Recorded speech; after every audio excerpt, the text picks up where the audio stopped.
hopefully that will work. I'm gonna keep my eye on it. I hope y'all are doing well tonight and looking forward to discussing this. Um, Let me wait just a second because it's going to be a part of the recording and I want to make sure that it's on. Well, it says it's been live streamed. There we go. Okay, we're up on Facebook. Welcome to everybody. We're going to talk about snakes. Well, reptiles, but not real reptiles, the metaphorical reptiles, the reptiles in your life, and also the one in your own head. And a lot of what I'm going to share with you comes from Dr. Edwin Friedman, who's a rabbi, the late Dr. Friedman, whom I met once, but read and everything I could by him. He really helped me when I was dealing with a difficult situation in a church. And he was a student of Dr. Murray Bowen, who's the father of family systems therapy and theory. And so I'm going to be sharing with you some some like screen save, yeah, some screen stuff. So let me pull that up right now and let's see what we can do. Let's start with the story first, and then we'll go to the theory. I'm hoping that you all can see that. Is it possible that you can see that? Let's see. Okay, so anybody feel like reading the story dramatically so I don't have to? I don't mind being somebody. But you can't see it from back here, can you? Kind of, sort of. Okay. Well, Patricia's volunteered to read this little story. So we got two people. We've got James Cole, who is a part-time local pastor, and we got George, who's a longtime church member. And George is not happy on Monday morning. Okay. James Cole is a part-time local pastor serving his first year at one modest small town church. The following verbatim was prepared for a supervisory session with his counseling elder. George is one of the longtime members of the church and perpetually on the board of trustees. The conversation took place on a Monday morning at the church. So you can just, for J1 and G1 and J2 and G2 and that stuff, just say James said and then George said. Okay, or do you want someone else to read the other part? Oh, that would be George? fun. Hey. I'll read James, and okay. does someone want to be with George? Who'll be George? Come on, one of y'all can be George, right? I'll be George. Yay. He sounds so enthusiastic. I know. Go Dale. That's the I'll spirit. Be George. I'll be George. There you go. Good morning, George. That was a great church dinner last night, wasn't it? Did you put the microphones away last night? I left before cleanup was done.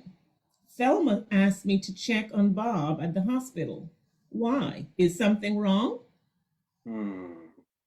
Somebody spilled something on one of the mics, and none of them were put back in their boxes.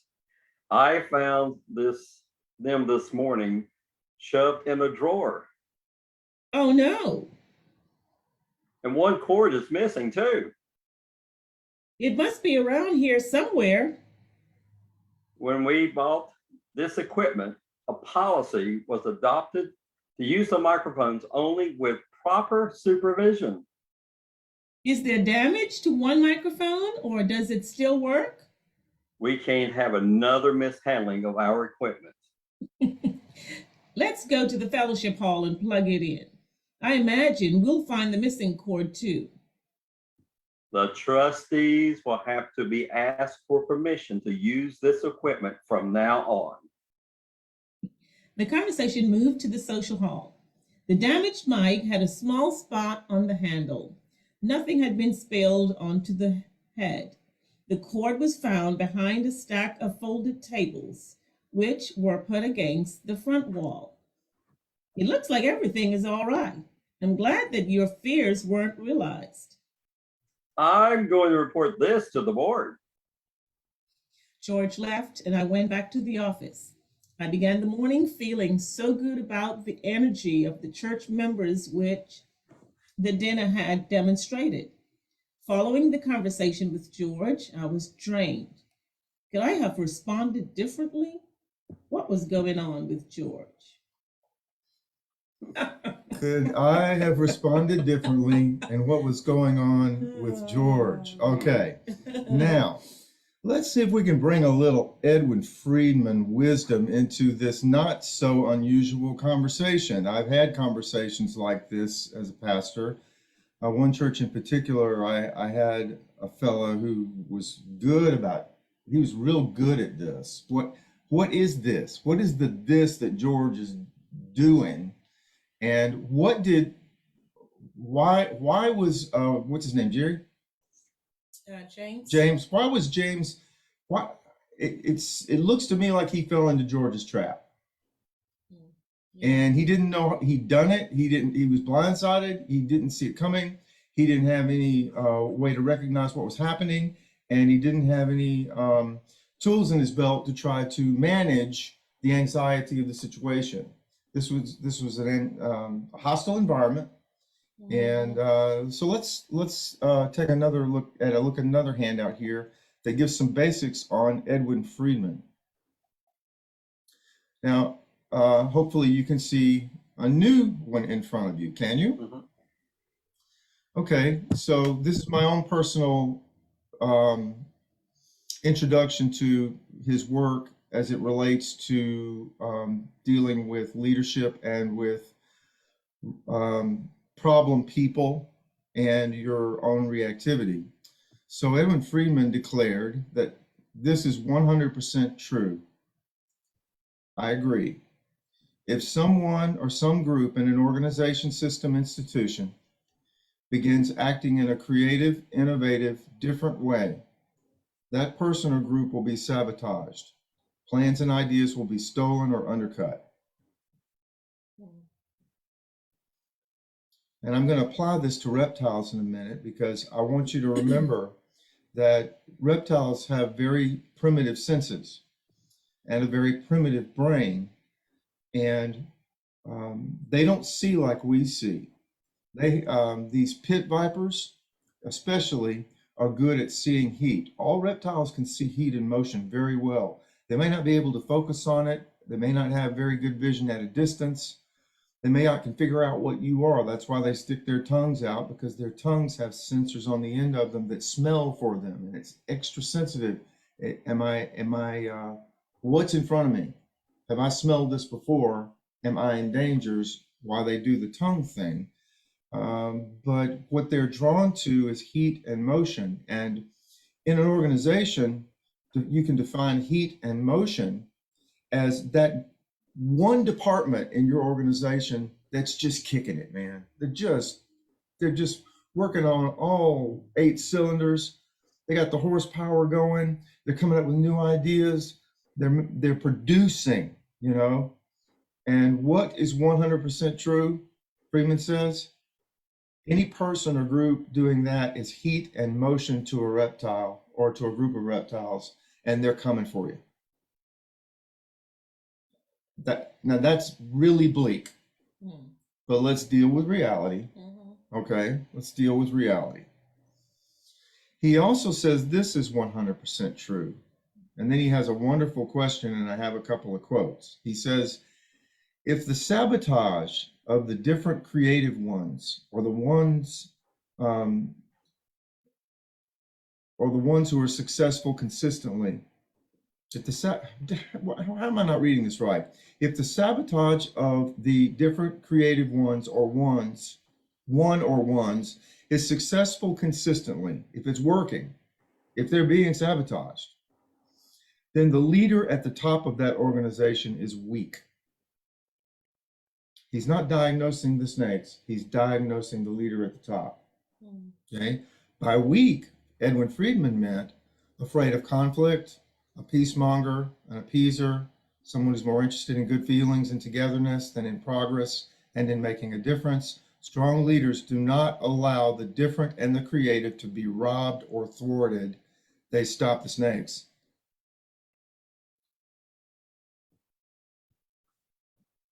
So if you're in an organization and you're consistently being you're consistently a target, now you know that your leader's weak.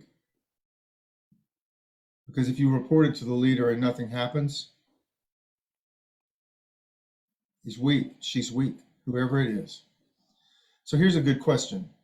Why is it so often true that the most immature and belligerent folk are calling the shots in organizations, in churches, for example? It is not the bully's fault. It is the weakened immune system of the organization. The success of a bully is dependent on the weakness of the group. So it's not just the leader, but it's also the group. But the way that the immune system of a group is strengthened is with a strong leader who doesn't allow sabotage, won't put up with it. Here's a good quote from Winston Churchill on why Hitler and the Nazis rose to power. He said it in a sentence, and it's not a very long sentence. The malice of the wicked was reinforced by the weakness of the virtuous. And if you will remember from reading your history, Prime Minister Chamberlain, before Churchill was Prime Minister Chamberlain in the late 30s, I believe,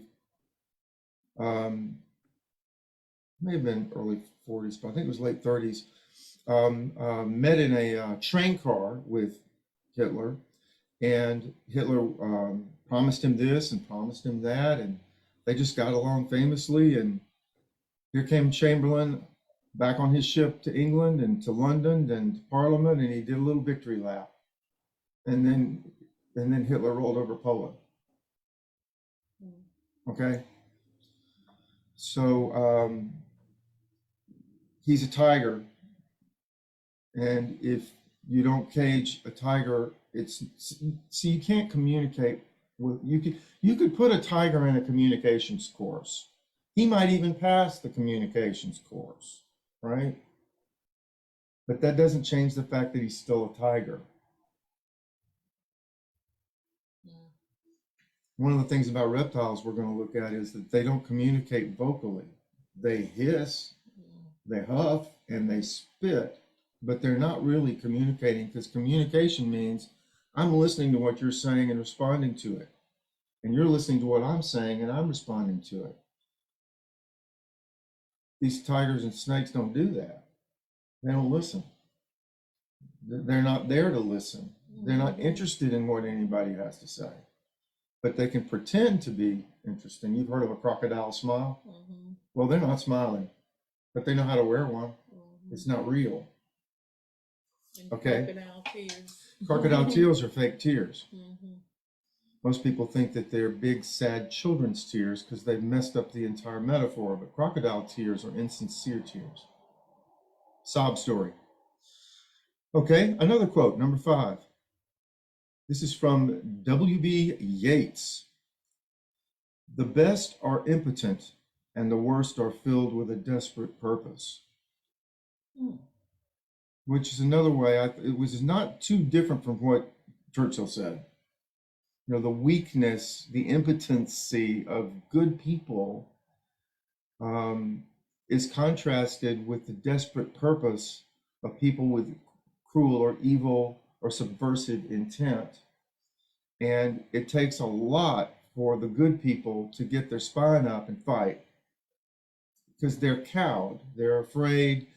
It's easier just to, placate the problem person, pacify them, and just try to stay out of their way while they're ruining the organization. All right, so Patricia did a great deal of research on brain theory, and I read everything she read because I'm so interested in it too when she was doing her doctoral work. And this is outdated now, but I'm going to use Friedman's metaphor because it's just a metaphor. But generally speaking, we've got 3 parts to our brain. And first is the reptilian brain. And this is our brain stem in the back, and it's very similar in function, shape, and how it works to the brain of a snake or a salamander or a crocodile. and it knows how to fight, flee, and fold, as you may remember from Patricia's really cool diagram that we looked at a couple of weeks ago. Those are reptilian responses. They fight, they flee, they fold. And Patricia and I, in working with snakes recently, because of our interest in trying to get over our fear of literal snakes, we've noticed that they have a very limited way of defending themselves that's very predictable. First is their camouflage. They count on their camouflage without being conscious of the fact that they're camouflaged, because their color blends in with their environment. But we caught a copperhead snake that was at least 4 feet long and big as around as my wrist. I mean, a big copperhead. And he was just moseying across the middle of this road. And we got out, and the only thing it did was stop. Of course, we didn't go very close, but then once it realized that we were no threat, it just kept going slowly in its own direction. So their first defense is have camouflage, don't move all day. When you move really slowly. But if you are threatened, they can twitch their tail like a rattlesnake, and if they're around leaves, it'll make a rattling sound. That's supposed to work.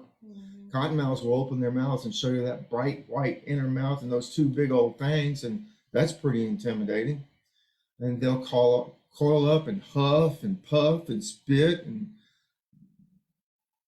all of these are defense mechanisms designed to protect it. And it'll get away as fast as it can, as quick as it can, if it gets an opportunity. But if you corner it, they'll coil and do all kinds of interesting stuff. But they're not thinking about what should I do. It's all pure instinct reaction. And when I'm mad or horned at somebody, I go straight to that. I want to fight, or I'm terrified and I want to run. Or maybe I just fold. Maybe I hide, you know. These are primitive responses. And now the mammalian brain, which is up here, higher in your head, it's the middle portion of your brain. That's what it's similar to cats and dogs and all other mammals. And so they're not quite as primitive. And it sets them apart from reptiles. They can do things reptiles can't do. You can't train a snake to fetch, right? I mean, but you can train your dog. All right. You can even train a mouse to do tricks. They're smart. They've got that mammalian brain. The human brain is more complicated. It's in the front. And you know, if your house cat sees a mountain lion in the yard, it's not going to stand there and think what the best thing to do is. It's either going to attack, or it's going to climb the nearest tree as fast as it can. You know, flight or flight is still the main reaction of mammals. But it's also true of humans. We can get ourselves triggered into the fight, flight, fold mode. But the human brain gives us a choice. We can stop ourselves. And that's the main difference behaviorally in the world between us and the rest of the animal kingdom, is that we can actually pause, reflect, and stop ourselves and think about our reactivity, think about our choices, and regulate our anxiety. It's not easy. It's a lifelong process, and we all fail. And Edwin Friedman said that no one gets it right, but about 30% of the time. But some people aren't even there. You know, some people just kind of live at about 2%, and they're in your family, and they're in your church, and they're in your business, and they're in the government. They're there. So what's special about reptiles? That's important for you to know. Again, these are generalizations, not 100% true in every case. But number one, reptiles don't play. They don't know how to play. A cat will bat around some yarn. Mice and rats play. They love to play. Squirrels play. Dogs and cats love to play. Horses love to play. And so do we. So having a sense of humor is foreign to people who are deadly serious. And snakes are deadly serious creatures. They don't play. Okay? There's no play in them. Also, these reptiles do not nurture. And by that, I mean that in some reptiles, the adult might be just as likely to eat its offspring as to nurture it. It just doesn't. It may hang around the nest for a while to make sure they all get out. They may climb on its back, and she goes into the river, and they go the wrong way. But there's no real parenting, nurturing, love, take licking and cleaning and taking care of, and you're on your own. You're born, you're on your own. So nurturing behavior is not something that reptiles respond to or understand. And the people who are acting reptilian chronically in your organizations, one thing that you'll notice about them is they never do or say anything nurturing to anyone else unless it's part of a plan. And they're pretty sneaky. Like I remember one time this guy decided that he wanted to tell me what to preach. And he said, the last preacher was here, he let me talk with him about what to preach, and he's got a whole new wardrobe in his closet. Wow. And I said, I have enough clothes, thank you very much. And I preach what the Lord tells me to preach, I'm sorry. Oh my God. So he didn't really care about me. He wasn't trying to help me by getting me new clothes. It was a part of a plan. That wasn't nurture. That was manipulation. It was blackmail. Okay, so you can't expect nurturing or playful behavior from them. Also, they don't communicate vocally, and what I mean by that is sort of what you saw with George. Remember George? We may need to look at him one more time and go back to him in a second, because he wasn't communicating. He wasn't listening to a thing that James was saying. Right. Everything he said was unrelated to what James was saying. He was going to say what he was going to say no matter what James said. He didn't listen to him at all. No, he was scolding. He came in there he came in there to do what he did. Yep. And nothing was going to stop him. Yeah. He was on a mission he was seek and destroy. He was drawn to heat and motion. Creative new pastor comes in doing a new Wednesday night supper thing. The microphones, he had to find something wrong with the microphones so that he could go make the preacher nervous. That was his job. Also, Edwin Friedman used cancer cells, and I think this is also helpful too. One thing that cancer cells cannot do, there are 4 things that he mentioned. One is they do not specialize. And when we talk about leadership, we're talking about a certain kind of specialization.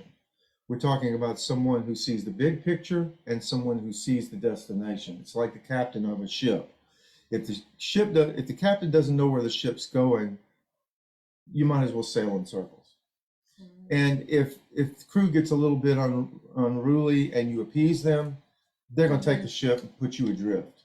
Okay? It's going to be mutiny.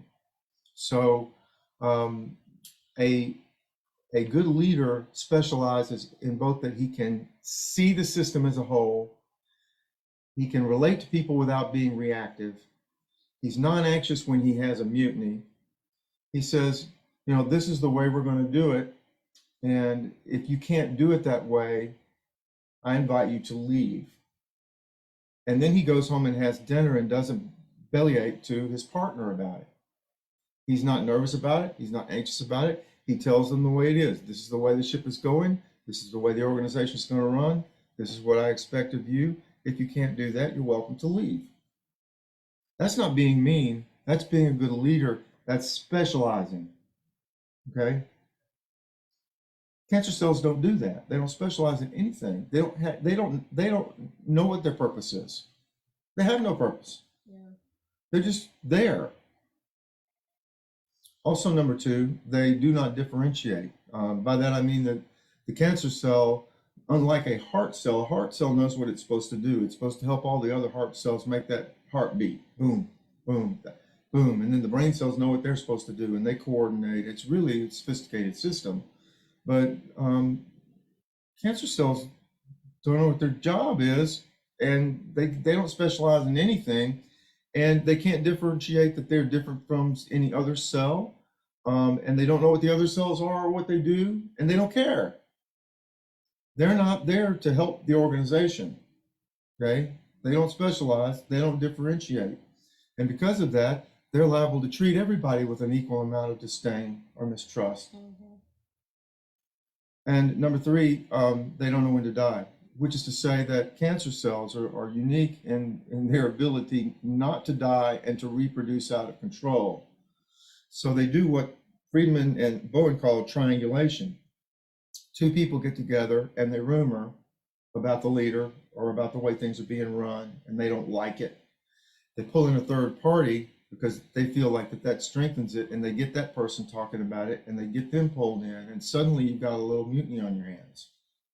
Okay, so they don't know when to die, and they replicate themselves out of control. So if you don't stop them early, you can have your company poisoned, and you can be out of a job. So they don't know what they're doing. They don't know who they are. That is, they don't specialize, they don't differentiate. They don't have a job, and they don't know who they are. And rather than being productive or working together with others, they don't know when to die. They just use whatever means necessary to multiply out of control. 3 becomes 9, times 3 becomes 27, times 3 becomes whatever that is, because I can't do math. All right? And they're invasive, which is called madness, and I'll tell you why. Cancer cells invade other cells. They chew the membranes off or dissolve them chemically, and they go in there and they eat the other cells. They eat the brain cell if they're in the brain. They eat the heart cell if they're in the heart. They eat the lung cell if they're in the lung. They are invasive and destructive. And here's why it's madness. Because when cancer kills the host, they're dead too, and they don't care. They're killing the very body that they are dependent upon for their own existence. So it's madness. It's mindless, and it's madness. Now, having said that, let's go back and look at George. Let me pull up George real quick one more time, and I want you to notice how unresponsive he is and what he does, and maybe we can come up with some examples of what he might have said differently. I hope we can come up with some different answers. All right, we are back to James and George.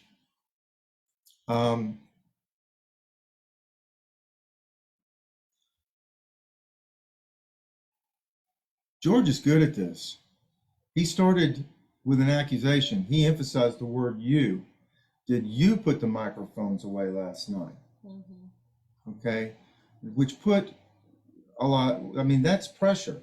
That's coming out with a right cross. He didn't walk in and kind of dance around and feel out his opponent. He walked in and cold cocked him, you know. He didn't respond to George at all. George said good morning. Excuse me, James said good morning. George, he said the church there was great, wasn't it? George didn't have any of that. All right. So look, I love what James did. He said, well, first of all, I wasn't here. I had nothing to do with it. And second of all, I was just like Jesus. I was at the hospital, Lord. Yes, Lord, I was dealing with Thelma and Bob. Oh, they're in such pain.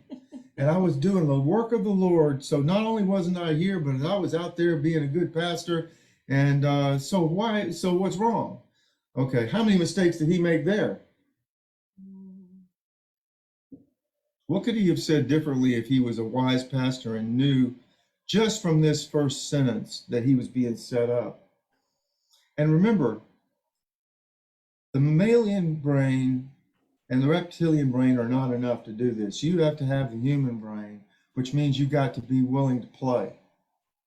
You got to be willing to say something ridiculous or funny to completely throw this person off, because he's not being thrown off by all of this defensiveness and this question asking and this problem solving. This is not throwing off George at all. What would throw George off? What might have James said next? Did you put the microphones away last night? what's a zinger that you might come up with that would be different than being defensive about your whereabouts and asking if something was wrong? I thought you What were have you going to do that. That's a good one. You're on the trustees. That's your responsibility. Or I thought that was your job. Why That's didn't part you of my do it? job description? What? Is that a part of my job description? Yeah. Where's that on my job description? Y'all don't pay me to do that.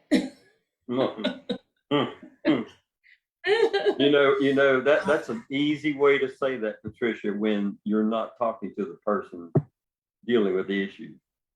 Yeah. Yeah. So what we're talking about is how hard it is to be non-reactive and get sucked into other people's anxiety. Because George is a very anxious person, and George has no ability to nurture. He couldn't say I really enjoyed that last night, because he didn't. And he's not going to play. There's no joking around here. This is deadly serious stuff. So he's all cold and ready to strike, and here it comes. I don't know, maybe, what if he said, okay, so George said, did you put the microphones away last night? What if you said, no, but if you find the jerk that did, I'll help you kill him?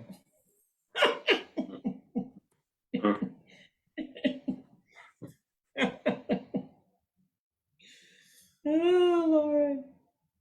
And then when the wire was missing, he could have said, oh yeah, I'm sorry. I had to sell that for crack money.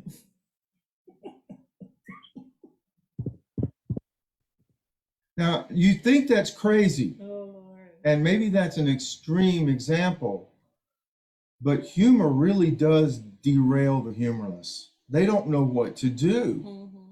They have no idea what to do. I did this with a guy one time, and I was writing down everything he said, and the more outrageous it was, I asked him to repeat it. And finally he looked at me, he said, what are you doing? I said, sir, I've got to make sure that I write this down right. I want to understand exactly what you expect of me. What did you just say? What I was really doing was collecting evidence that he was crazy and he was abusing me, and my bishop needed to know. Oh, Lord, wow.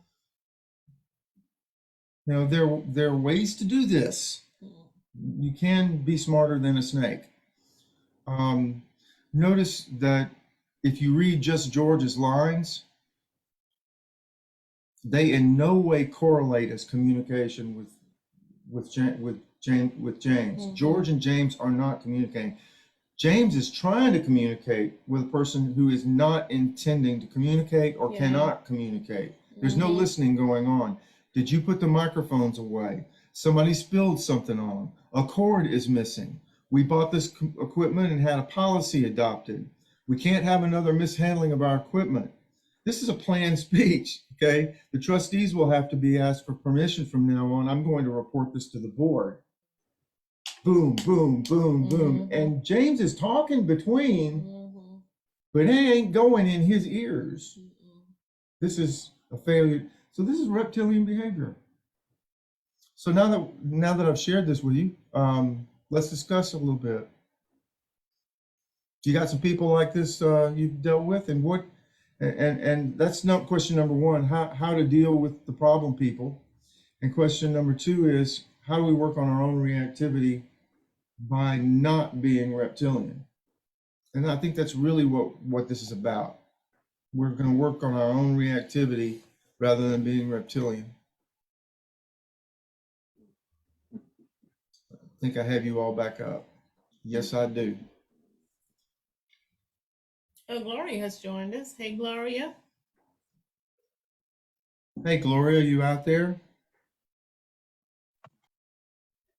Yes. Yeah, click it. I was on. Hey. Hi, I was on mute.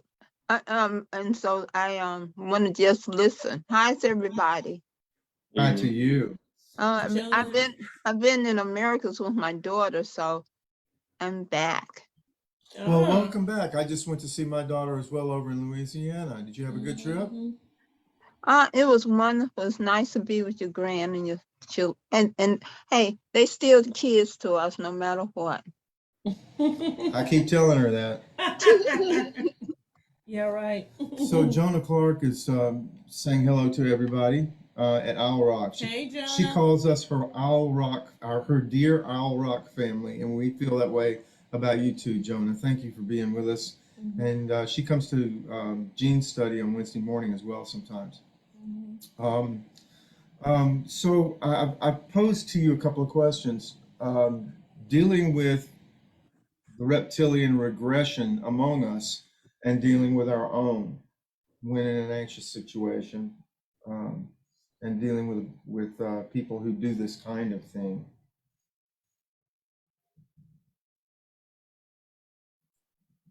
Where did your heart or mind go? Anybody want to be brave enough to share? And by the way, you don't have to reveal names. We'll protect the guilty. I started Well, to one thing think that I about. just Go ahead, Tom. is that in this conversation between James and George, in the years that I spent in ministry, there are a lot of Georges out there in every church. And this is not defending a George, but the George would probably say, I'm really trying to make sure everything's okay at the church by ensuring that everything's in the right place, in the right order, where it needs to be. I'm doing the best for the church. Now, that doesn't justify what they're doing, but I think from their perspective, they would imply that what they're doing is a good thing for the church itself. And what it really does is hinders the pastor from being the pastor, and you're empowering somebody that doesn't need power in the church.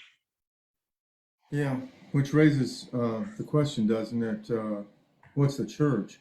So he's defending church equipment in a church building, but that's not the church. So he thinks he's doing the work of the church, but really what he's doing is he is micromanaging and controlling church property, which is what trustees are supposed to do. I get that. But he's using it as an excuse to treat people the way that he wants to and be able to call it, I'm doing my job. You're correct. Yeah. I mean, I think you're right. There is a job for the trustees. And I think that's part of their role in terms of making sure that things are being upkept and in place and whatnot. But I think it's also the tone. It's like it's not what you say; it's how you say it. We hear it, from kids growing up, and I think it's true. So I think there's a way to protect the equipment of the church and make sure things are in order and put back in place. I think that's the responsible thing to do. But I think that it's the tone. George was just ignoring everything that James said. It was not a conversation. He had an agenda and he went in mind, and he's going to hear exactly what I have to say, regardless of whatever the response is. I mean, it was just not a conversation. It was not a dialogue, and it was just, it felt like a monologue almost. It was aggressive and it was dehumanizing. Yeah. Because when you talk to people like that and you don't listen to them, it hurts. Most people don't find that a pleasant experience. No. They feel abused. And, it's like the cancer cell being invasive. It's like when someone is getting too close to you interpersonally they've sort of entered your bubble and you're uncomfortable, back up a couple of steps. He had that it felt like that when I was reading this verbatim, is that whether he was physically close to him or not, with that initial punch, he was too close. And that kind of behavior is the kind of behavior that a weak leader will allow to go on in an organization and not stop it. And that's why the good people quit. Well, to me, it was like the undermining behavior that was on your handout there, meaning that it sounds like it was a successful event at the church. Mhm. And so, George had to tear that down somehow. He He couldn't was get that drawn to, back about the was drawn- event. So yeah. he had to find something else. Yeah. Find fault with something else. And there was nothing lost, and there was nothing seriously damaged, and nothing seriously missing. It was a little bit out of place, but that's all he needed. Yeah. That's all he needed to punish George for a good Sunday night dinner. Punish James for a good Sunday night dinner program. Yeah. Yeah, you get some church members like that. They're gonna find fault if the event was perfect, if everything went well, everyone had a great time. There were lots of laughter. We made lots of money.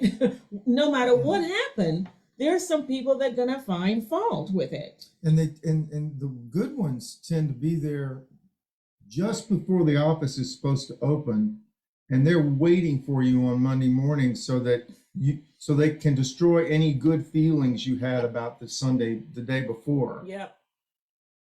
Yeah. It's intentional. Yeah. And they're there to kill your joy. That's why they call them killjoys. We call them in our church back home the Holy Ghost cutters. They just cut everything off. They don't allow the spirit to just move and do anything. They just cut. Just literally cut it. That's unfortunate. Yeah. Yeah. And the conversation could have been so much different had he just listened and said, yeah, that was really a good event, or that, I had a good time, or I haven't, laughed like that in a while, or man, that was a good message, whatever it was. Complimentary, but there was nothing complimentary of what he said. Yeah. And don't think that wasn't the last thing on a long list that George is making to get him moved as soon as possible out of his position. Because that's what's happening. Yeah. When they come after you like that on Monday morning, they want you gone, and the sooner the better. So you find fault with everything. Yeah, he's finding fault and keeping score and making a list and checking it twice. He's gonna find out who's been naughty or nice, and he don't believe that anybody's being nice. You gotta go. And he may not know why he hates you. He may not know why he doesn't like you.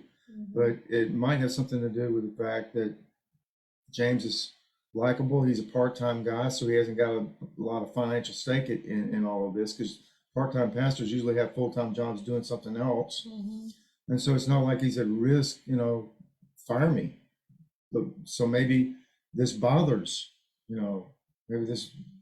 George, or maybe he's trying to figure out how scared George will get if he really gets confronted, and how easy he's going to be to drive off if he wanted to drive him off. Maybe he'll try to slip him in his back pocket and offer him a new wardrobe. You never know. Well, one thing I do know is people will test you to find out how you react and what they think of. That it also struck me that way.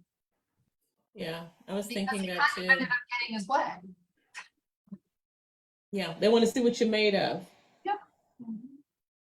Yeah, and we found out that what James was made of was, he was a person, I don't know if he was young or not, but he seemed young, because he was completely confused by George's approach and complaint. He didn't have, all he could do was defend himself from the get-go. He was in a defensive posture and asking questions about, oh dear, what went wrong? Like he cared, and he just got sucked right into the vortex, the anxiety vortex. And the thing about good leaders is that they learn ways to stop themselves from getting sucked into other people's problems and anxieties by keeping healthy interpersonal boundaries that Friedman called self-differentiation. So he knows the mics aren't his problem. So how could he communicate this to George so George is not in his face making him anxious all morning, because he's got better things to do,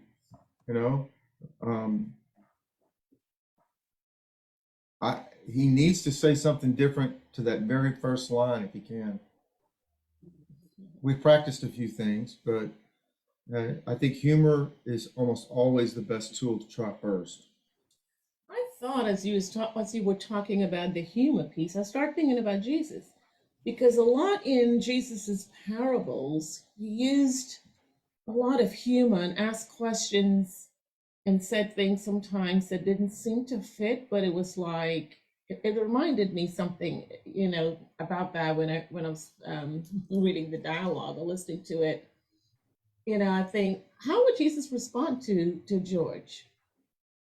We asked the question, the WWD, DD, what would Jesus do? Yeah. And I just thought about, how would he respond to George? What would Jesus say? I'm just trying to think of maybe a passage or something. I thought of a passage. Okay. Okay, so like he's eating it with Matthew and all the tax collectors and sinners, and some of the religious leaders complain. Why is he eating with tax collectors and sinners and such? And Jesus said, "Did anybody call a doctor?" And they're like, "Why would anyone call a doctor?" Because you don't call a doctor unless someone's sick. Mm-hmm. I came to seek and save the lost. I came to be with sinners. So if you righteous people think you got your act together with God, leave us in peace. We don't need you here. But if you want to admit that you're a sinner too, which you are, have a seat. We got a good buffet over here. Now I don't know how we could translate that into George and James, but were you the one who put the microphones up last night? Can I just say I looked at this in a different way, in that maybe James is meek, and not that he's a poor leader or or anything like that, but maybe he doesn't handle confrontation well. So because Yes. he doesn't, he's more on a passive level of, okay, let me figure this out. Oh my goodness, I can't believe this happened, and let's try to work it through. He's not going to come. He doesn't want to have the confrontation with George. So therefore James is more or less looking at this as, okay, let me diffuse the situation by not with the sarcasm or not with maybe thinking of a joke. And we can read the whole thing, right? So we can come up with these clever sayings, but when you're in the moment, those Yes. things don't necessarily hit you as quickly. No, it takes a great deal of work, and then it's hit and miss. But here's the thing: I mean, this is exactly the point, Kia. This is exactly the point: is that it wasn't just that George was a jerk. James let him ruin his week. James let him ruin his feelings about the night before. He's stewing about it. He's digested George's anxiety, and he's at some point in his ministry, let's say he's young, at some point in his ministry, he's going to get to the point where Dale and Jean and others and I have, and Patricia have, where in order to survive in these settings, you have to have a repertoire of responses, or at least a construct of the way reactive people act, the things they're likely to say and do, and recognize it for what it is quickly, and know that you need to do something other than try to fix it. Yeah. He needed not to fix it. He needed not to leave his office. He needed to tell something to George that would keep this conversation from going in the direction that it went.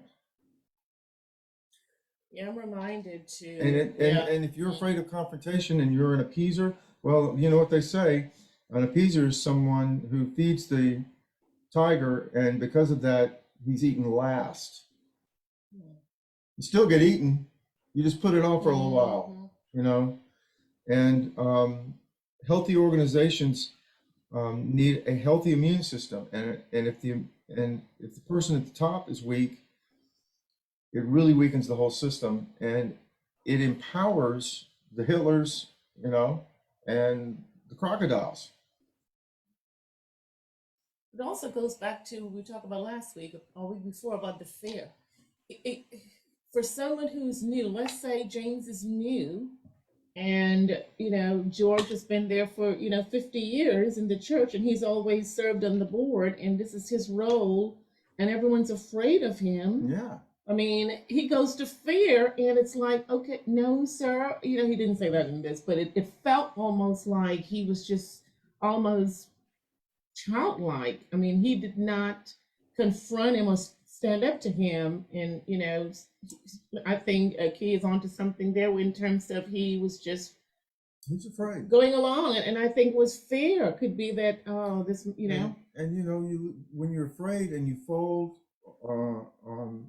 or you retreat, or you get cowed, you lose your self-respect. So, I mean, there's a lot at stake here, especially when this is a repeating pattern. George is going to do this again, and there are a lot more Georges out there. Yeah. And then sometimes you feel like you have to have an answer.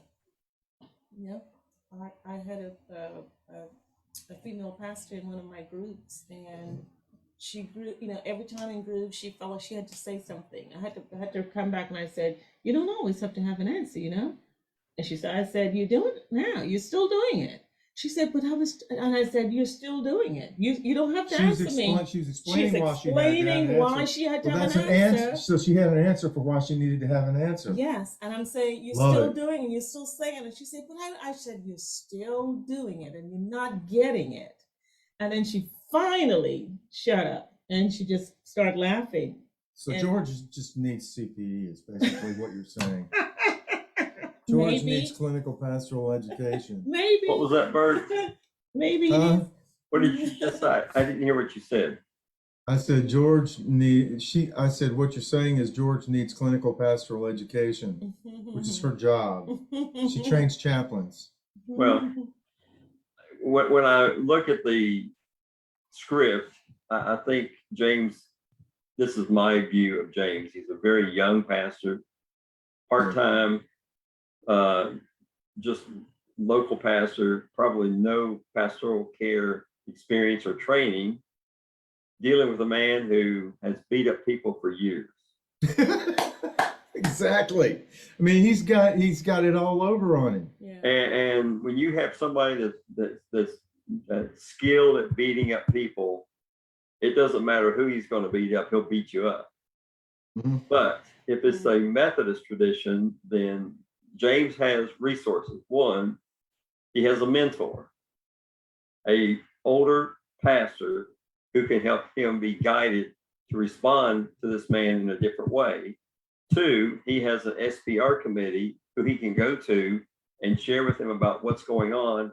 And three, he may have more gumption than we think. And this conversation just allows him to grow to believe that he can do it differently the next time. Well, he wrote the verbatim down for his mentor, so I'm hoping his mentor was worth the salt and helped him see how he got suckered. Mm-hmm. And the worst part about it for me is the loss, I think, is probably the loss of dignity. Second, second is he robbed me of feeling good about last night.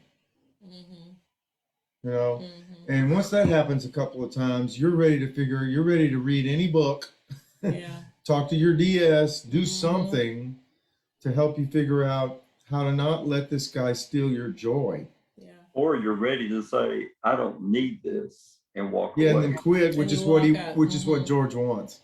Yep. So George wins. Yeah. Jonah wrote something. I call them bullies.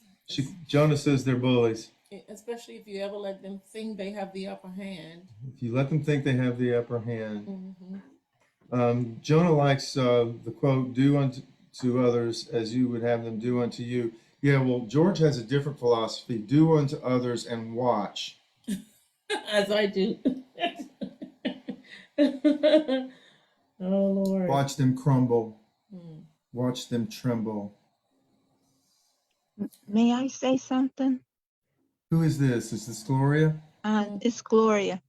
Hey, go Gloria. Okay, no, all I'm going to say what would happen if you reverse the script? Because see, basically you all are talking about the past. What happened? And we are lay people. So what would happen if you reverse that script? Well, then you'd have an abusive pastor and a layperson being abused. Mhm. And we do have abusive pastors out there. Oh, there are pastors named George. Mm-hmm. For sure. Oh, yeah, sure. Mhm. Yeah, And this they could can go just, either way. It could have been two women. It's just, it happened to be that I got hold of a verbatim. I got this years ago, when I was in Mississippi. I got it from a guy in Tennessee. So I don't know really where it came from. But I thought it was fascinating. Mm-hmm. So I kept it. Yeah. it reminded me of my supervised ministry focus group, my first year of seminary, doing verbatims and discussing them as a group and having a leader facilitate that. Yeah. And I think one of the things I learned is it's really through experience where you figure out how to deal with people like that. If you're very young, it's just a challenge to figure out what's going on and how to respond. And yeah, he's being bullied, but in the conversation, he doesn't move beyond being bullied. He tries his best to protect himself and not get really engaged in what's going on, I think. Yeah. So there's a hard road for all of us when I think the issue here is maturity. I think our culture tends to focus on, well, let's fix the hostile environment. You know, we'll move the furniture around on the Titanic. But I think that in the area of churches, synagogues, and in counseling therapy, that we have a world where we can deal with more of the reflection on how can I mature? What can I change so that I'm not triggered by people when they do this to me, that I can recognize what it is and do something different so that it doesn't ruin my week. And these people aren't in my head all the time, because I think one of the things they found when they did a study of university and college presidents is that the ones that were the most effective in change and success and growth for the university or the college were the ones who made tough decisions, said, we're going in this direction. The board freaks out and they go home and have a pleasant meal and don't complain, because they're like, if they're freaking out, that means I'm doing my job. They need to freak out because this institution's in trouble because of them. We're going to change the way we do things. If they don't like it, they can go. And then he goes home and doesn't worry about it. But what happened to poor James? I mean, he's probably crying at home to his partner about something, you know, and wondering what the hell, you know, where's anybody get the license plate of George's truck? I just got run over and I don't know why. And it was such a good night last night. Now it's just all ruined. And how can I not allow that anxiety through my healthy interpersonal differentiated boundaries of self? Sheila wrote something about somewhere what we're talking about. Is that Sheila? Looks like Sheila, Victoria Rawson. Oh yeah, From Sheila church. says she couldn't be here tonight. But she said it had a vote at church. Yeah, she couldn't be here. She was just telling me why she couldn't be here. Okay. Yeah, we're running out of time. I think my question to you is, what is your resource? You know, what are your resources for figuring out how to better read these situations, how not to be triggered by them, and how can things like humor and nurture and real communication be established in such a way that you are a good parent or a good spouse or a good leader in whatever situation that you're in, and that you provide more of a non-anxious presence to some degree, little by little.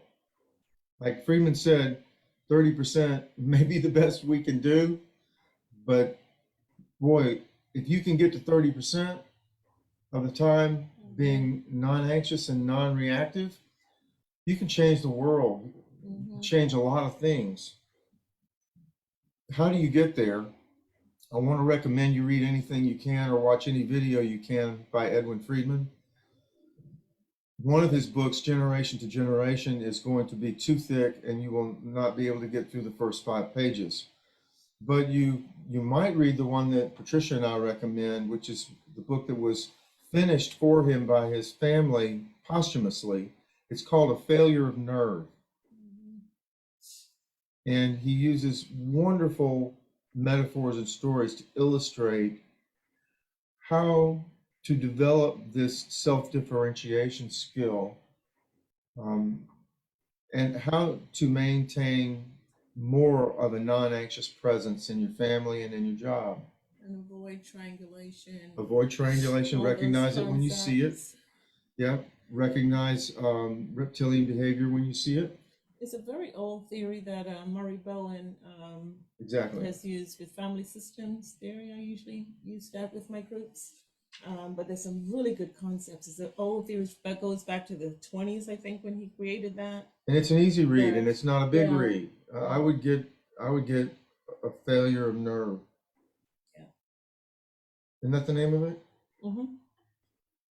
Leadership Nerve. and Leadership in the Era of the Quick Fix, I think is the subtitle or something like that. Yeah, but Failure of Nerve, I would Mhm. definitely look that up. That's Edwin Friedman. Mhm. What there are other resources. I mean, even on YouTube you can find stuff about family systems and self-differentiation that might not be bad to look at. You actually brought me back to my theory about the brain work that I've done, about the just thinking about that, just so powerful. I'm thinking about the reptilian brain and the non-nurturing and Well, when the tiger comes, I mean, it is so easy to regress to the fight or flight or fold mindset.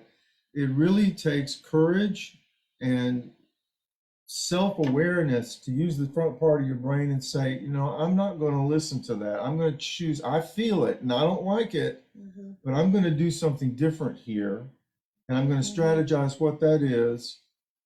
And that is what we call spiritual maturity. And I think that's where spirituality comes together with family systems theory, is that one is called self-differentiation and non-anxious presence, and the other is called maturing or sanctifying, as John Wesley called it, sanctifying grace, growing in your ability to be mature.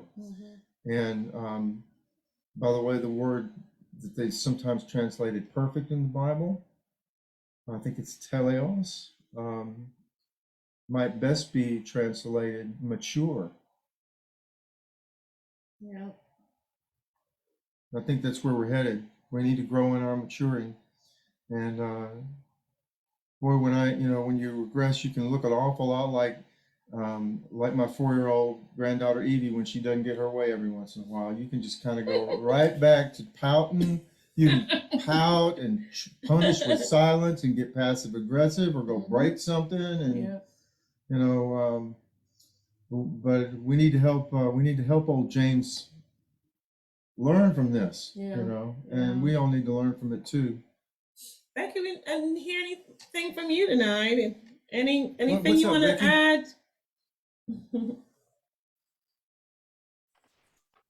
Well, I hate to open the can of worms, especially since it's We late. can't hear you. Something's wrong with your mic. I don't know. Oh, there. Okay, we can hear you now. There you Better? go. Okay, Yeah. maybe because I'm leaning closer. I think one of the things that we do have to think about, though, to play devil's advocate, is what is the context? You're always talking about the context of a biblical verse. So what is the context?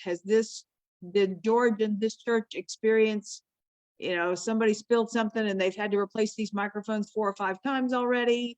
Or is there somebody in the church who's not taking care of things properly and they're all frustrated with that person. There's a lot of things that could be going on behind the scenes that we don't know about. Not that George handled it properly, however, Oh, he you did know, great. you do have to think about what the background is and where is he coming from? Is he always this way about everything? Okay. Or does he have some trauma in his background that leads him to be a little protective over the equipment?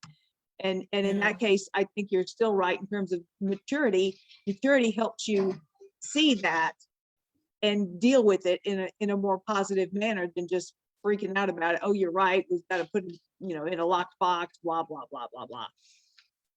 It takes Yeah. maturity to deal with it no matter how you look at it. Yeah. I noticed that people who aren't reptilian, when something bothers them and they get angry at a meeting and they say something that, similar to what maybe George said, then they go home and they feel bad. And then they have a long talk with their partner. And then they come back to the next meeting and they say, look, I was out of line. I'm sorry. I realized that that this reminded me of a situation I've been in before, and I was going on 2 hours sleep, and it just was a train wreck. I hope you'll forgive me. I won't do that again.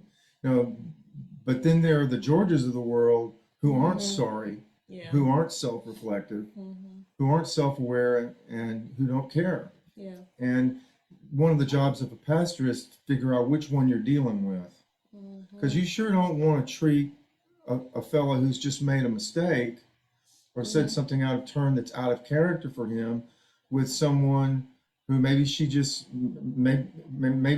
chronically grumpy and chronically bullies people. Yeah. Distinguishing between the two is critical in terms of how you handle it pastorally. Yeah. You do it. Yeah, that's a good point. Well, I got the point from Becky. I mean, that was her point, is that we don't know what's going on with these people. It's a matter of discernment to figure out in the situation as a pastor, what am I dealing with here? Is this a real problem person, or did he just, is he got indigestion today?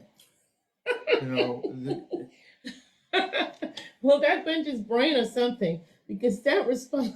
I mean, he was a bulldozer. He was a real bulldozer. Yeah, and he came. It wasn't just one line. I mean, I hear you. It was just not one line. I mean, he came back like what 5 or 6 times with just, I mean, on his own rant. But I mean, I think there's still something to be taken there. I had a confrontation on Monday morning from a guy one time. I guess we'll close with this because we're out of time. But I had a confrontation, and I had said during the service or during my benediction, be as innocent as doves and wise as serpents. And he was furious. And he said, I want you to know, preacher, anybody that would say that is crazy. And I said, Jesus Christ, Matthew, whatever the verse was.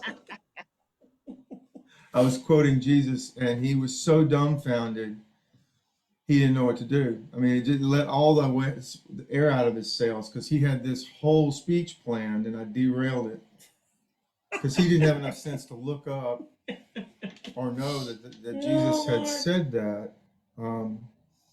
I got lucky. I mean, I just happened to know the verse. So I've forgotten it now. I forget the exact verse. But I had just quoted it, so I knew what it was at the time. Yeah. I'm just trying to think too, but in my own self, I like to, think about my own self and how I handle stuff as a leader too. And I think sometimes too, like on Monday mornings, I'm just thinking about Monday morning when we have morning huddle after the weekend, and I'm like, so who worked this weekend? And why wasn't this done? And why? I'm thinking about stuff. And sometimes I have to think, okay, which hat are you wearing right now? Is this in my administrative hat? Or is this my educator hat? I'm much more easier with my students when I'm my educator hat, because there's room for growth and to make mistakes. But when I have my administrative hat and I'm speaking to the staff chaplains, I'm like, okay, so you were on this weekend, and why wasn't this done? And why didn't we respond to this? Or so I am this I'm vacillating between these roles. So I'm just trying to think through. So as a leader, as the captain of the ship, you know, you're steering it in a certain direction. And when you've got people who are doing things to get you off course, you're making correctives, and you're not afraid to do that. Yeah. And if you were afraid to do that, and if you were afraid of confrontation, you would have a terrible department. But actually, you have a great department, and a lot of it's because you are willing, when it comes to leading, to managing, to put togetherness and good feelings aside for the functioning of the organization. Education is another place. It's a different atmosphere. It's a different space. Yeah. It's where you help them to reflect on things like this. Mm-hmm. Like, why was I reactive? Why was I defensive? Mm-hmm. How can I do it differently next time? Yeah. How can I learn from this? Yeah. Because teaching mode is different. But even after that, alligators don't teach their baby alligators anything. No, but even after, if I fuss with my team, that I'm like, okay, y'all, who's going lunch? Let's go.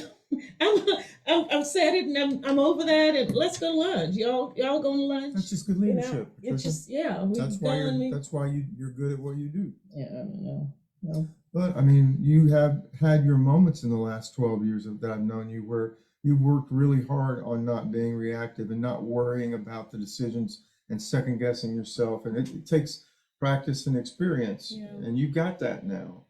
And you made a real big job change. I mean, what were you, a travel agent? Yep. 10 years. She was a travel agent for 10 years, and suddenly she's like teaching people how to be chaplains. That's a big change. Yeah. Ladies and gentlemen, thank you for being here with us tonight. Would anyone else share something else that might help us on our way out this evening? I think everybody's spoken at least once. I just got a note from Lewis.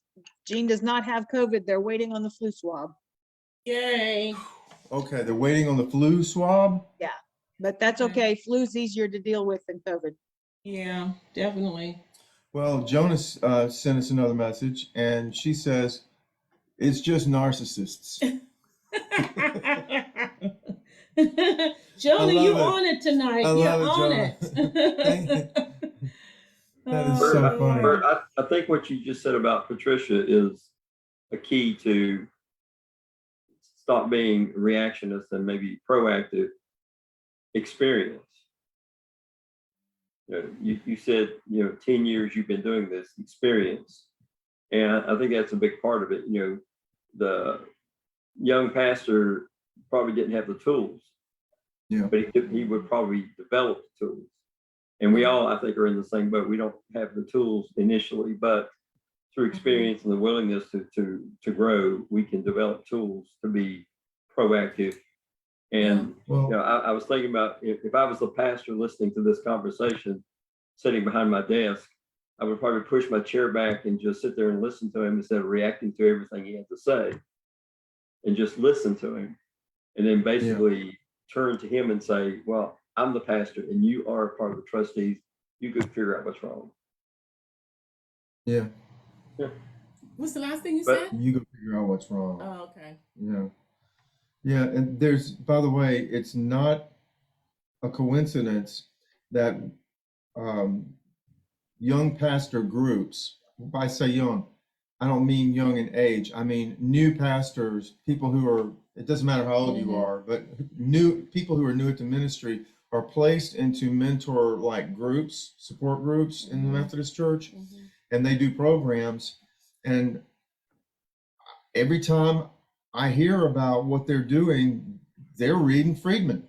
They're talking about Friedman, Edwin Friedman, again and again. And Becky, you might want to tell that. I mean, Jean is a Edwin Friedman fan, and it might be that book would be good for that group that he's working with. He's got a group of pastors, right, that he's mentoring. Is that correct? Well, they're more of a support group to each Can't other. hear you again. Try again. They're more of a support group to each other rather than him being a mentor. But I think there's a mix of younger and more experienced so that they can mentor each other. Okay. Yeah. I think they have looked at Freeman because I think I remember Gene asking me for some Freeman resources at some point for that group. And I found a 2-hour lecture by Edwin Freeman on YouTube today. I was so excited. I already sent it to Gene. Mm, They're hard to find. yeah. Yep. I hope you all have a wonderful evening. Thank you for being a part of the panel, and hope to see you on Sunday. And we're working on charge conference around here, so fingers crossed for us and prayers. Yeah.